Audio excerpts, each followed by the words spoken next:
Assalamualaikum warahmatullahi wabarakatuh. Perkenalkan, nama saya Waudati Musdalifa, NIM 22650075 dari kelas C.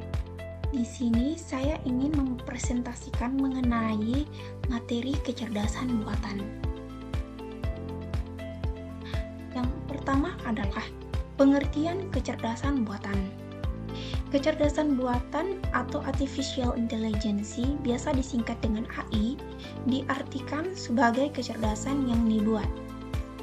Kecerdasan buatan juga merupakan kecerdasan mesin yang mampu berpikir, menimbang tindakan yang akan diambil, dan mampu mengambil keputusan seperti yang dilakukan oleh manusia. Definisi kecerdasan menurut ilmuwan. Yang pertama adalah Simon pada tahun 1916. Kecerdasan buatan atau artificial intelligence merupakan kawasan penelitian, aplikasi dan instruksi yang terkait dengan pemrograman komputer untuk melakukan sesuatu hal yang dalam pandangan manusia adalah cerdas. Kedua adalah menurut Rich and Knick pada tahun 1991, kecerdasan buatan atau AI merupakan sebuah studi tentang bagaimana membuat komputer melakukan hal-hal yang pada saat ini dapat dilakukan lebih baik oleh manusia. Kemudian di sini ada tujuan kecerdasan buatan menurut Winston dan Prendergast pada tahun 1984. Terbagi atas 3, yaitu yang pertama adalah tujuan utama. Tujuan utama di sini menjelaskan mengenai membuat mesin menjadi lebih pintar. Kedua adalah tujuan ilmiah. Tujuan ilmiah di sini bertujuan untuk memahami apa itu kecerdasan. Ketiga adalah tujuan entrepreneurial, yang dimana tujuan ini untuk membuat mesin lebih bermanfaat. Selanjutnya adalah arah kecerdasan buatan. Arah kecerdasan buatan di sini terbagi atas 2 poin. Poin pertama adalah untuk mengembangkan metode dan sistem yang menyelesaikan masalah AI dengan mengikuti cara manusia menyelesaikannya atau sistem pakar serta expert system. Poin kedua adalah mengembangkan metode dan sistem untuk menyelesaikan masalah AI melalui pemodelan cara berpikir manusia atau cara kerjanya otak manusia atau neural networks. Masuk pada bagian terdapat beberapa alasan untuk memodelkan performa manusia dalam AI. Langkah pertama adalah yaitu untuk menguji teori psikologis dari performa manusia. Poin kedua adalah untuk membuat komputer dapat memahami penalaran reasoning manusia. Poin ketiga adalah untuk membuat manusia dapat memahami penalaran komputer. Poin keempat adalah untuk mengeksploitasi pengetahuan apa yang dapat diambil dari manusia. Kemudian di sini AI itu terdiri dari 4 bagian. Bagian pertama adalah berpikir seperti manusia. Berpikir seperti manusia di sini terdiri lagi atas beberapa poin. Yang pertama adalah diperlukan suatu cara untuk mengetahui bagaimana manusia berpikir. Bagaimana caranya? Yaitu dengan melalui introspeksi atau mawas diri, mencoba menangkap bagaimana pikiran kita itu berjalan. Poin kedua adalah diperlukan pemahaman tentang bagaimana pikiran manusia bekerja. Cara kerjanya yaitu dengan melalui percobaan psikologis. Kedua, berpikir rasional.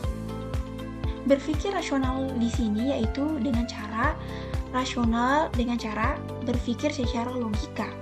Kedua, logika dapat dibangun dari solusi berdasarkan logika. Ketiga adalah bertindak rasional.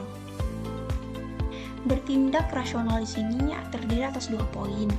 Yang pertama adalah bertindak secara rasional, artinya bertindak di dalam upaya mencapai tujuan.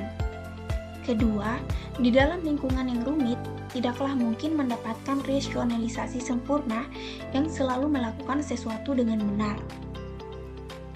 Poin keempat di sini ada AI bertindak seperti manusia, yang dimana AI dapat bertindak seperti manusia ini apabila semua yang dilakukan oleh komputer sama dengan apa yang dilakukan manusia. Selanjutnya kita membahas mengenai kelebihan kecerdasan buatan dan alami. Poin pertama di sini saya akan menjelaskan mengenai kelebihan kecerdasan buatan. Kelebihan kecerdasan buatan itu memiliki beberapa poin-poin penting. Yang pertama adalah lebih bersifat permanen, kedua lebih murah, ketiga bersifat konsisten dan teliti karena kecerdasan buatan adalah bagian dari teknologi komputer, sedangkan kecerdasan alami senantiasa berubah-ubah. Keempat adalah dapat didokumentasi. Keputusan yang dibuat komputer dapat didokumentasi dengan mudah dengan cara melacak setiap aktivitas dari sistem tersebut. Kecerdasan alami sangat sulit untuk direproduksi. Kelima adalah dapat mengerjakan beberapa tugas lebih cepat dan lebih baik dibandingkan manusia. Selanjutnya masuk pada kelebihan kecerdasan alami. Di sini kelebihan kecerdasan alami terbagi atas 3 poin. Poin pertama yaitu kreatif. Kreatif adalah manusia yang memiliki kemampuan untuk menambah pengetahuan, sedangkan pada kecerdasan buatan untuk menambah pengetahuan harus dilakukan melalui sistem yang dibangun. Poin kedua adalah memungkinkan orang untuk menggunakan pengalaman atau pembelajaran secara langsung. Sedangkan pada kecerdasan buatan harus mendapat masukan berupa input-input simbolik. Poin ketiga, pemikiran manusia dapat digunakan secara luas, sedangkan kecerdasan buatan itu sangat terbatas. Masuk pada cabang ilmu dalam kecerdasan buatan atau biasa disingkat dengan AI. Cabang ilmu dalam kecerdasan buatan ini saya mengambil atas beberapa poin. Di sini poin pertama adalah sistem pakar atau expert system. Sistem pakar atau expert system yaitu sistem yang dirancang untuk dapat menirukan keahlian pakar dalam menjawab pertanyaan dan memecahkan suatu masalah.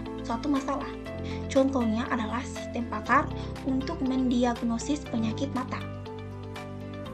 Poin kedua adalah pengolahan bahasa alami atau Natural Language Processing, yaitu program yang memiliki kemampuan untuk memahami bahasa manusia.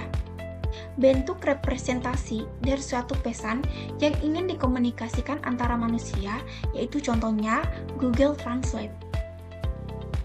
Ketiga adalah robotika dan sistem sensor atau Robotic and Sensor System, yaitu sistem robot dan sensor yang dapat digunakan untuk menggantikan kinerja manusia secara otomatis. Keempat adalah game playing. Game playing di sini yaitu program komputer game yang di dalamnya terdapat peraturan dan permainan yang membatasi perilaku pemain dan menentukan pemainnya. Kemudian di sini ada gambar mengenai contoh kecerdasan buatan, yaitu ada robotik, komputer, handphone, dan lain-lain sebagainya. Ini merupakan contoh kecerdasan buatan. Baik, itu saja penjelasan dari saya. Bila ada kesalahan mohon dimaafkan. Wabillahi taufiq wal hidayah. Wassalamualaikum warahmatullahi wabarakatuh.